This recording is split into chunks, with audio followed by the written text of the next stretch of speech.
Hello and welcome to the LLAMA podcast. I'm Peter Bowes, and LLAMA, Live Long and Master Aging, is where we explore the science and stories behind human longevity. Now, what if we could continuously monitor the inner workings of our bodies, those vital biomarkers that are indicative of good or bad health? What if we could modify our lifestyles to try to live long and stay healthy based on a stream of data sent directly to our handheld devices? Well, my guest today, Ben Hwang, is pursuing precisely that goal. Ben is a biologist and CEO of Profusa, a San Francisco-based company that's developing a biosensing platform which delivers information about our body biochemistry in real time. I met Ben at the most recent TEDMED conference in La Quinta, California.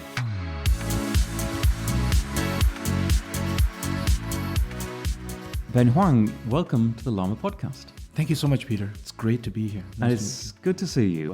One of the challenges as we monitor what's happening in our bodies, as we pursue longevity, as we pursue healthy aging, is understanding what is happening at a biochemical level, because ultimately that's what affects how we age. So what difference does it make if we eat a bar of chocolate, or what difference does it make if we fast for 16 hours to blood sugar levels, for example? And that's precisely what your company is pursuing. So can you explain to me, how are you looking at this challenge? What are you doing to make this easier? Sure, Peter.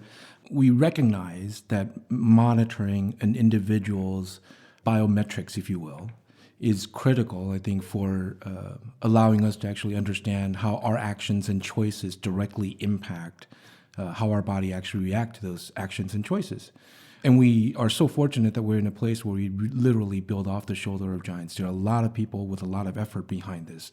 Some of the simple wearables, for example, that keep track of your step, keep track of your heartbeat, etc., I think are trying to touch and scratch on the edges of, if I do certain things, can I improve my stamina and health in any particular way?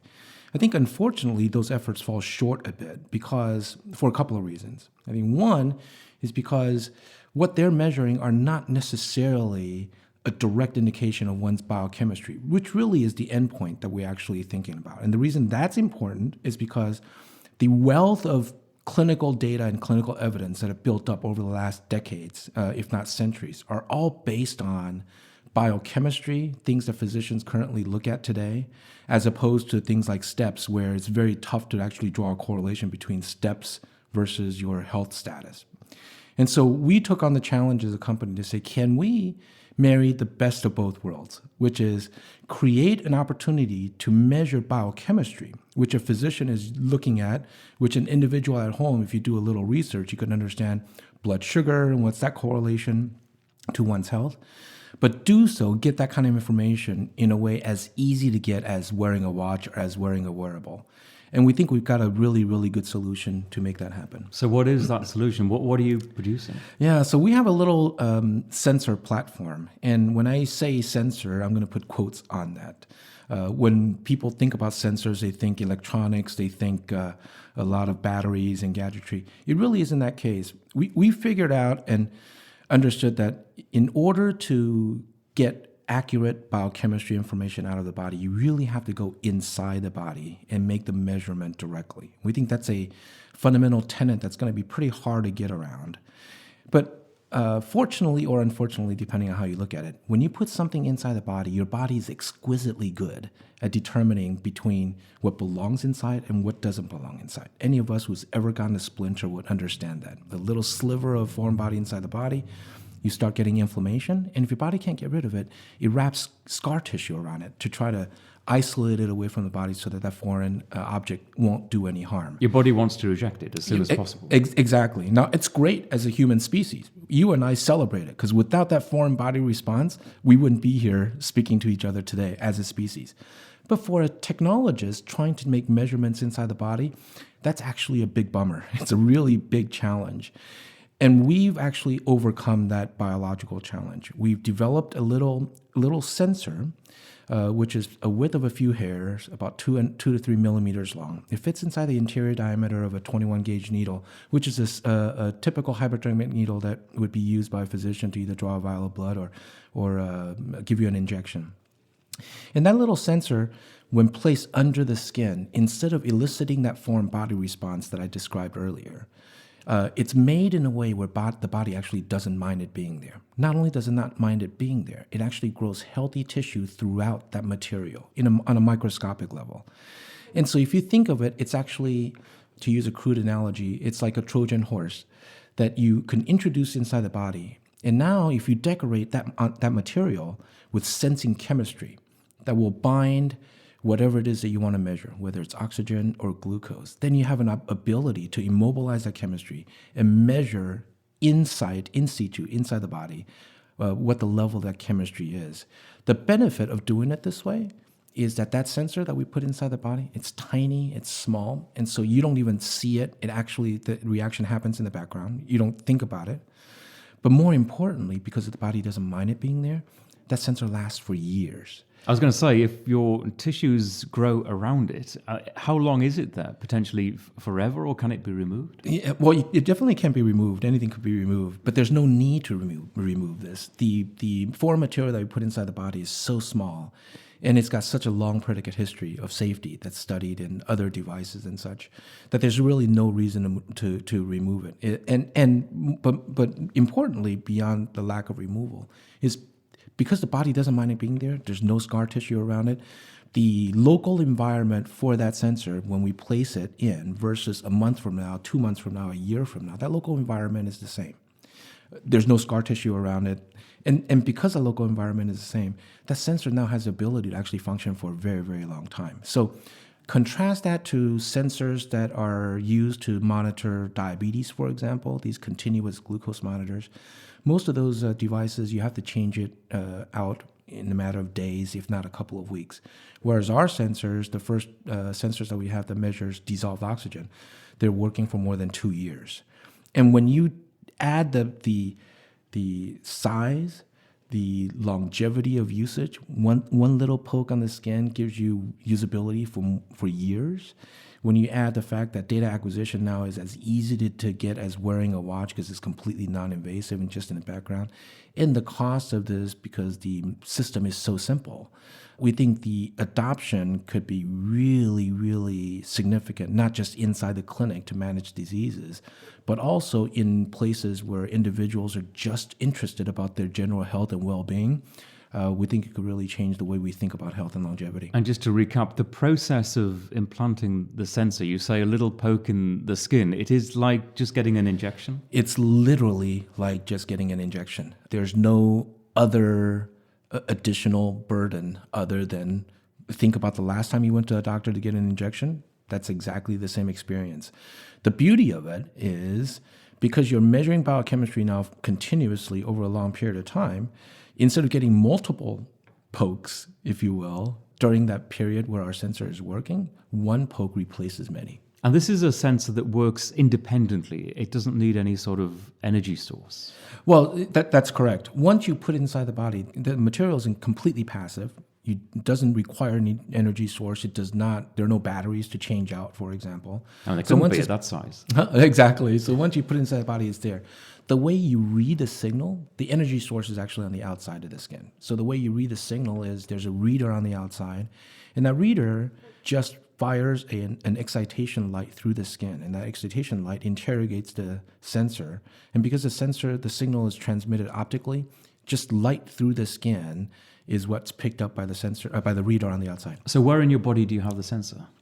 It depends on the application. It really does. I think the physiology of your body is going to dictate what you actually do with it. So, for example, our sensors have a particular clinical application which monitors tissue oxygen perfusion. So there are certain diseases and conditions in which blood flow to a certain area is drastically compromised, which means that the tissue die and you have wounds that will not heal. In those applications, you put it right next to the wound, And when a physician is intervening, try to restore blood flow and restore perfusion in that area, our sensors could pick it up in real time.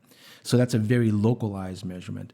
In measurements such as for glucose measurement in diabetes or in healthy folks to try to just manage their metabolism better, you could put it closer to your body, whether it's in the upper arm or around the midsection, which is where current CGMs are placed.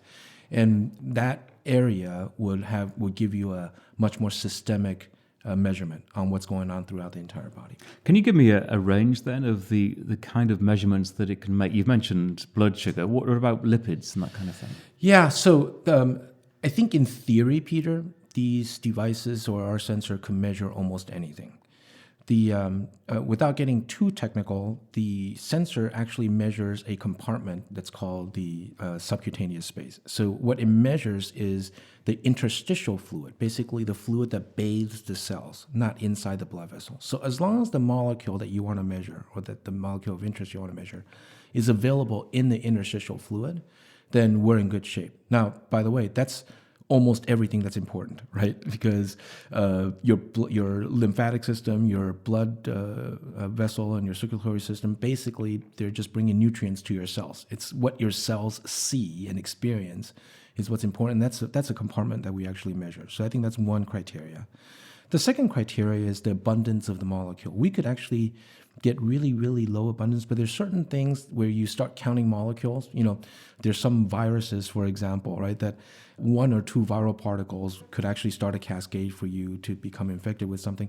When they're that low in abundance, there's probably a limitation of detection for our sensor platform. But for the most part, our sensors are actually quite good and accurate at measuring the important analytes that your physicians will actually are interested in or are looking at today. And for those of us who are interested in longevity and hormone levels, for example, IGF-1, one of the growth hormones, potentially you say you could almost measure anything. Presumably that comes into that category. That's right. So the trick, Peter, is if you understand the biological problem that we solved in our sensing platform is that we could deliver a material where you can immobilize sensing chemistry inside the body where the body doesn't mind it.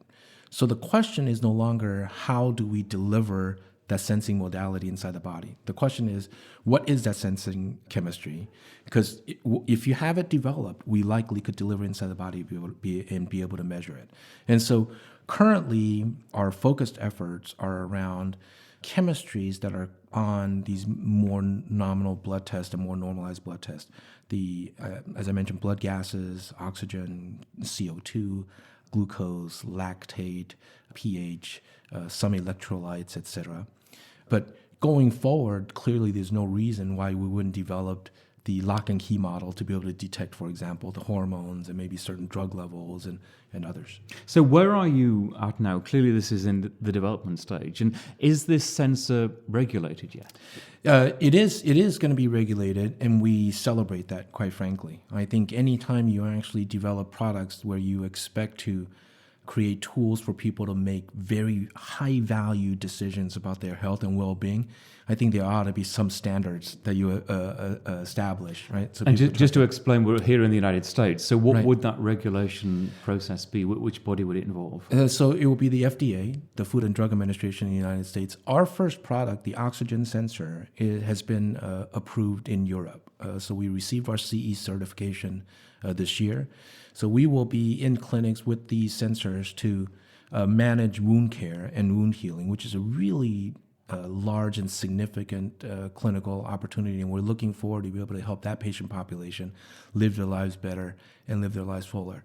As we go on and we add other analytes to our program, glucose and lactate, et cetera, those are just kind of on the rhythm to come online. So it is regulated. And fortunately, we have gone through that regulatory approval in Europe and will be approved in the U.S. shortly. Now, this is fascinating. It really does open the door to continuous monitoring of the vital levels of certain components of our body, which I think as we go forward and we want to try to master aging and longevity and figure out what the external factors that we involve ourselves in, the foods that we eat and the environment that we live in, what that is doing to our bodies internally, it really could open doors, couldn't it? It absolutely. It's why I'm so excited, and we're so excited as a group, as a company, about this application. I think the impact are along two vectors, and both of those vectors are incredibly important. I think one vector you touched on, which is the continuous monitoring of your biochemistry. I don't think I could over signify that point and how important that point is. Right now, if you want to figure out what your biochemistry is doing, you need to go see a physician, or you need to go to a very highly specialized human performance laboratory to be able to get samples of your blood or a little tissue biopsy to see how things are going. And then you go home, and then you do that again perhaps a few months later, and basically you have bookends of static pictures. But you don't know what's going on between those visits and what your daily activities and choices are in terms of a bearing on that biochemistry going up and down. And so the important issue of causality is lost, right? So what choices are you making today on what lunch you're eating, what food you're intaking in the afternoon, and how does that choice impact your biochemistry at that moment where it matters so that you don't make that choice again in the future? That body of information is lost, and I think that causality is actually quite important to be able to get.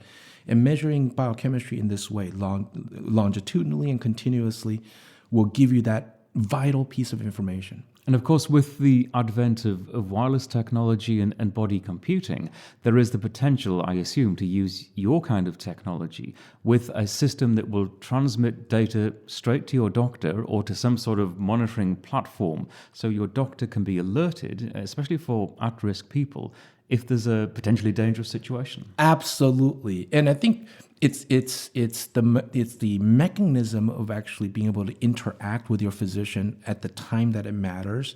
And this platform, clearly, when the data comes out of the skin, it goes to the cloud and it could be beamed anywhere, obviously securely and with the proper safeguards in place. And I think that's probably important because, you say you could monitor in real time your glucose levels. Clearly, we're not all educated enough to the level to make decisions and to act on that data. And that's potentially dangerous, that people are seeing readings that they don't really understand but think it means something and change their behavior accordingly. That may not be a good thing. Absolutely. And Peter, and you raise a really, really important point. I think folks who are listening to this ought to understand and gain comfort in that we're not creating data for the sake of creating data. What we're doing is creating data that physicians are currently used to taking a look at. And we think of it not as replacing that physician individual interaction, but actually augmenting and making it even richer, because the physician now will have even more information to give you the proper advice. The data coming in based on what you're doing at the same level. When you have a physician or a practitioner that's trained to look at what that data means and be able to engage you in that conversation at the time that it matters, I think that's what this data actually is meant to do. But secondly, beyond that, we're different and we celebrate those differences. We ought to as a human species. I'm different than you. You're different than the other individuals that are actually out there. And by the way, it's not just that we're different from each other. We're different in the morning, in the noon, and at night. What we ate last night, how much rest we've gotten, etc. And having a continuous stream of biochemistry out of our body and doing it so easily, if you will, allows us to actually create a greater and more complete picture of ourselves as individual. And so what is normal and healthy for you likely will be a different definition than what is normal and healthy for me.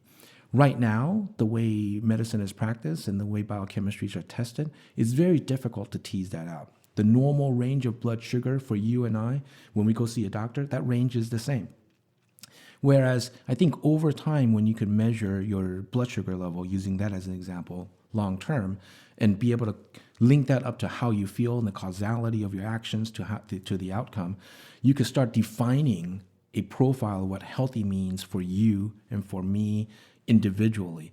And I think engaging the doctor to be able to talk about your health status as you, Peter, as opposed to your health status as you, a person of your age and demographic background, I think will be incredibly powerful as well. And you can see the huge potential in this, that with a basic level of education on how to read the data, imagine having that knowledge where you eat that meal that you might think is going to be bad for you, that fast food meal or whatever it is, and then you see in real time what it's actually doing to you, what it's doing to your blood sugar levels or whatever the data is.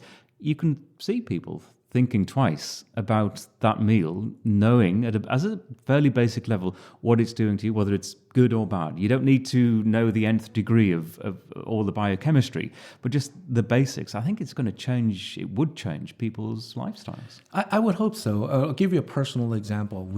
My wife and I are very fortunate to have 3 beautiful, healthy children.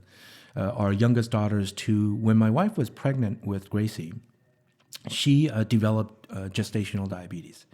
And so she was monitoring her blood sugar all the time and trying to monitor what she's eating to keep the blood sugar under control. And we had an experience where we were having lunch at a restaurant, and she ordered this salad, very innocuous, seemingly healthy salad, but the dressing itself, she didn't realize was spiked with a lot of sugar. It was tart, so it tasted sour. She said, well, this got to be good. It's a vinaigrette. But it turns out that the recipe for that dressing, because it's so sour, they had to add a lot of sugar in it to make it palatable, if you will. And her blood sugar spiked out. Now, luckily, she was monitoring herself with a finger stick frequently enough where she recognized that. But that's exactly the type of experience that you would think could actually be very beneficial for individuals. That if you have a continuous stream of information, it's the same kind of data that you would get on your phone when you try to drive to a new place where you're not looking. The data that you get in real time will change the choices, or at least influence the choices at the moment that it matters. If there's a traffic accident 2 miles down the road, you're going to take an alternate route. And I think with biochemistry data here, you could get that same type of benefit, which is, hey, if you eat this, look, your blood sugars actually start going up, stop, order something else. I think that'll make a big, big difference in people's lives. And you will likely get that message through your mobile phone. That's where we get our information. That's where the alert will come up about your blood sugar level spiking. Exactly. And blood sugar and what you eat is just one of the many, many choices that you could. It's an obvious one and a very important one, but it's just one of many. If you're an athlete and you're training for a triathlon, for example, you really want to optimize your training. Having a continuous stream of blood chemical information that comes out could tell you, hey, stop. You might feel mentally that you could go farther, but you're reaching the state of anaerobic consumption in your muscle. You're starting to kill your muscle cells. Just stop, because right now you're actually harming your training rather than doing it a service. So there are many applications here that we're really excited about. And quite frankly, we also feel like we may not be smart enough to figure all these applications out. I think a tool like this likely will spawn a brand new generation of how people think about health in a very different and productive way. I think we should also recognize, this fascinates me, but I'm sure a lot of people listening will be saying, well, do I really want to be governed by my phone every time I have a meal, or do I want this data staring me in the face? There comes a point when you've got to say enough is enough, and you've just got to get on with your life. I absolutely agree. I think the way you think about that, or at least we like to think about it, is it's up to you to decide how valuable this information is for you. And so we're bombarded with information all the time as it is. When you think about all the marketing messages that we get on our phones, the pricing differences that we get everywhere, the temperature, how cold and hot it is outside, we developed a filter depending on your circumstances, what is important to you and what is not important to you. And I think we'll probably think about this biochemistry information in very much the same way. There likely will be a set of data that's important to you because you worry about, for example, your metabolism and whether you could keep your weight at a certain level.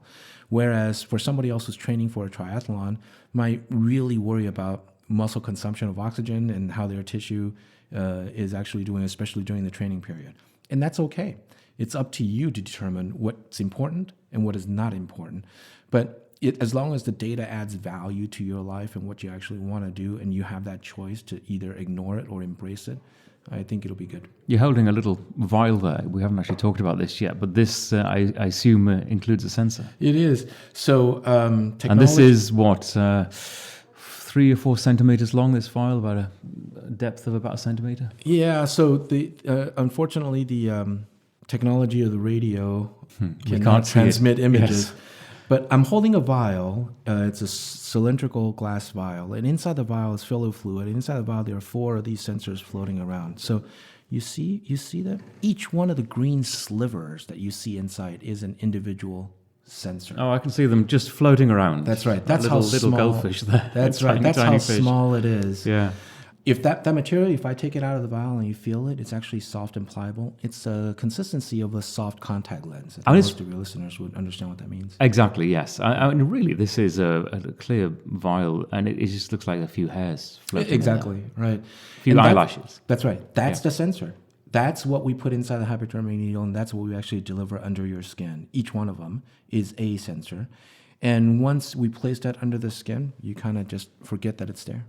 Incredible. And so how close are you to this becoming a reality? It's still at the experimental stage for most chemical detections. That's right. So as I mentioned, I think the technology is proven in the way that the first clinical application of this to manage critical limb ischemia patients and wound care patients in Europe is a reality. So from a regulatory technology development point of view, we're there. What's required going forward then is what other flavors do we develop? We can measure oxygen. We have a program measuring glucose. We have a program measuring lactate. We have a program measuring ethanol. There are certain things that we're doing now that are just adding on to the capabilities platform so that we can measure more and more and more. And we are constantly looking for not just internal research opportunities, but also external collaboration opportunities to push this platform forward. I was going to say, you're a private company developing this. Are you involved in any collaborations, any clinical trials or anything like that? We are. We're very fortunate that we have a lot of really strong research collaborations that are going on around the country and some around the world. Our company had its start in a government-funded beginning. The company was started in 2008, 2009 timeframe. And for those of us who don't remember what that time was like, it was right after the financial crisis. So getting private investor to invest in your idea was almost an impossibility, if not an actual impossibility. And so we got our funding from the U.S. government, from the National Institutes of Health, as well as from the Department of Defense, the Department of Advanced Research Project Agency, or DARPA. And both NIH and DARPA have funded us and supported us all along the way. So to date, we clearly have private investor as well, but a big chunk of our work is funded by these government grants, which means that we have the latitude and, quite frankly, the luxury to be able to explore many of these collaborations in parallel. So we have wonderful collaborations with academic institutions around the country that are working on different applications as well as different molecules for sensing modalities, and it's been a lot of fun. Let me ask you, and switching gears a little bit, from a personal perspective, what is your attitude towards your own personal longevity? You know, it's so funny how we change over time. When I was younger, I never thought about it because I think we're all immortal when we're 16 years old. And we're just focused on different things. I think. We're just focused on different things. That's right. Now that I'm a new father, as I mentioned, right, I have young kids. Boy, I sure want to be around for as long as I can to see what kind of outstanding citizens and contributors to society that they become. I try to live well in terms of my work, in terms of my mental health and well-being. I try to contribute to society in a meaningful way so that my children could be proud of me. But there's a big chunk of me now where I'm starting to think about longevity as much as I can, so that when Gracie gets married, I could walk her down the aisle. And, you know, before this podcast started, Peter, we had a really nice conversation about the new science behind it, behind longevity, and how multiple approaches are actually helping that out. And I sure appreciate those kind of conversations because I think there are lots that are working on now that increasing our productive life where we could live healthier and more productive, quite frankly, I think will solve a lot of social ills. And it is an exciting time. And we did, in fact, talk about lifestyle and how lifestyle sometimes gets in the way of looking after ourselves. And you, like we travel a lot. There are stresses, and there are airports, and there are meals to be had or meals not to be had. How do you cope with that? I try to get into as much of a routine as I possibly can. I think that's the way you do it. I think mentally, I switch on a switch when I have to travel to say, okay, my routine at home is now different than my routine on the road. And then when I get on the road, I try to get into a routine. You get on a plane, you just do certain things, and you try to stay productive so the time would actually go better spent. And I don't think I do a very good job necessarily managing my personal health per se. I think there are a lot of opportunities for me to actually amp that up a bit. Without being too self-serving about the technology that we're talking about here, I'm excited about this technology partially for that reason. We all need a nudge every once in a while. With all the best intentions in the world, all of us, I think, as human beings, requires a little bit of support mechanism here and there for people to say, hey, your actions are having these consequences, and that could come from your friends, your colleagues, your family, but it could also come from technology that every so often gives you a wink and say, hey, just so you know, I'm not telling you what to do, but the consequences of your actions 10 minutes ago is this. Are you okay with that? And I think a technology like this could really help you make those choices better. I am going to watch the progress of this with a huge amount of interest. Ben Hwang, thank you very much indeed. Thank you so much, Peter. It's been a lot of fun. And that's it for this episode. You can contact us through our website at lamapodcast.com. And many thanks to everyone who's been in touch so far. And also, if you've posted a 5-star review at iTunes, as a number of you have, it is very much appreciated and hugely helpful to us as the podcast grows. You can also follow us and leave messages on Facebook and Twitter at LLAMA Podcast.